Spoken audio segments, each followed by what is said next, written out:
عظمت کو دیکھ لیں. فرمایا حشر کا میدان قائم کرنے کا مقصد صرف یہ ہے کہ اللہ دکھائے گا کہ میرے محبوب کی شان دیکھ لو کہ میرا محبوب تمہارے بیچ میں رہا, میرا محبوب اس دنیا میں رحمت بن کر آیا, میں نے اس محبوب پر دین کو مکمل کیا ہے, میں نے کائنات کی نعمتوں کو اس محبوب کے قدموں کے اندر دیا ہے. حضور اللہ نبی علیہ الصلوۃ والسلام نے فرمایا, حضور پہلے پیشن گوئی کرو, حضور نے فرمایا کہ ایک ایسا زمانہ آئے گا کہ زمین سونا اگلے گی. اگل رہی ہے یا نہیں اگل رہی ہے؟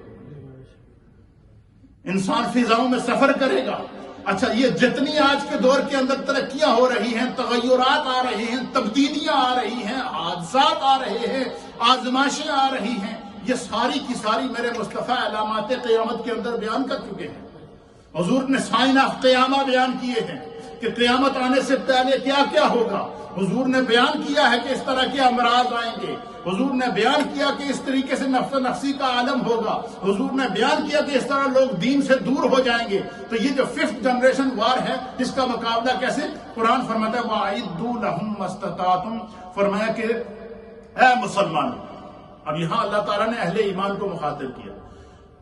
یہ میرے مصطفیٰ کی شریعت ہے, یہ میرے مصطفیٰ کا دین ہے, یہ قیامت تک کے لیے اسلام کی حقانیت ہے. فرمایا کہ تم اس طرح تیاری کرو جس طرح تمہارا دشمن تیاری کرتا ہے. آج کا ففتھ جنریشن وار کیا کر رہا ہے؟ انسان کے ذہنوں کو قابو کرنا. اور اسلام کہہ رہا ہے کہ اپنے ذہن کو اتنا اسٹرانگ کرو کہ کوئی جتنے مرضی اس کے اوپر وار کر لے, اس ذہن کے اندر ایک تصویر بن گئی ہے لبیک یا رسول اللہ. اس ذہن کے اندر ایک تصویر بن گئی ہے کہ میں مصطفیٰ کا امتی ہوں. اس ذہن کے اندر ایک تصویر بن گئی ہے کہ اگر حالت ایمان سے دنیا سے چلا گیا تو یہی کامیابی ہے. ایمان کی حالت میں پھر نبی اکرم صلی اللہ تعالیٰ علیہ وسلم آپ تشریف لائے تو مجلس لگی تھی. حضور اللہ نبی علیہ الصلوۃ والسلام کی مجلس لگی تھی. صحابہ اکرام ہدایت کے ستارے میرے مصطفیٰ کریم کے صحابہ بیٹھے ہوئے تھے, اور صحابہ اکرام بڑے انہماک کے ساتھ سر جوڑے بیٹھے تھے. بہت سارے صحابہ تھے, آپس میں سر جوڑے بیٹھے ہیں اور کسی مسئلے پر غور و خوض کر رہے ہیں, اور ہر صحابی گم ہے. اتنے میں سرکار دو عالم صلی اللہ علیہ وسلم کا وہاں سے گزر ہوا. تو حضور علیہ السلام نے دیکھا کہ آج صحابہ بیٹھے ہیں اور سارے سر جوڑ کر بیٹھے ہیں اور کسی مسئلے میں کھوئے ہوئے ہیں.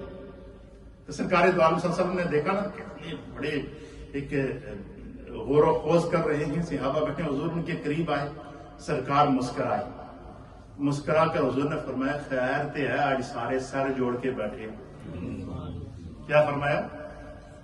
خیر تو ہے آج سارے سر جوڑ کر بیٹھے ہو. تو صحابہ اکرام نے عرض کیا کہ یا رسول اللہ, جو آپ نے ہمیں قرآن کی, دین کی, اسلام کی تعلیم دی ہے, تو ہم سارے آج سر جوڑ کر بیٹھے ہیں کہ اللہ تعالیٰ کی ذات کے مسئلے میں ہم غور و فکر کریں کہ وہ خالق کیسا ہوگا جس نے اس پوری کائنات کو پیدا کیا. وہ خالق کیسا ہوگا جس نے ساتوں زمینوں کو پیدا کیا. وہ خالق کیسا ہوگا جس نے ساتوں آسمانوں کو پیدا کیا. وہ خالق کیسا ہوگا جس نے پوری مخلوق کو پیدا کیا. ہم اللہ تعالیٰ کے معاملے میں غور و فکر کر رہے ہیں, اس لیے ہر آدمی تصور رب کے اندر کھویا ہوا ہے. یہ حضور نے جب دیکھا کہ صحابہ سر جوڑ کر بیٹھے ہیں, کسی مسئلے میں غور و فکر کر رہے ہیں, تو حضور نے فرمایا خیر تے ہے آج کیوں بیٹھے ہو سر جوڑ کر سارے؟ تو صحابہ نے عرض کیا کہ ہم اللہ تعالیٰ کے بارے میں غور و فکر کر رہے ہیں. تو جب صحابہ نے یہ عرض کیا نا تو میرے مصطفیٰ مسکرائے. تو حضور علیہ السلام نے فرمایا کہ تسی خدا دے مسئلے بھی غور و فکر نہ کرو, وہ تھوڑیاں سوچاں تو وقت بڑا ہے, وہ تھوڑیاں سوچاں وچ نہیں آ سکتا. وہ اللہ کی ذات وہ ہے کہ جو کسی مائنڈ میں آ ہی نہیں سکتی, کوئی سوچ اس کا احاطہ کر ہی نہیں سکتی, کوئی علم اس کا احاطہ کر ہی نہیں سکتا. اور حضور نے فرمایا کہ تم خدا کے بارے میں غور و فکر کرنے کے بجائے تم خدا کی مخلوق کے بارے میں غور و فکر کرو.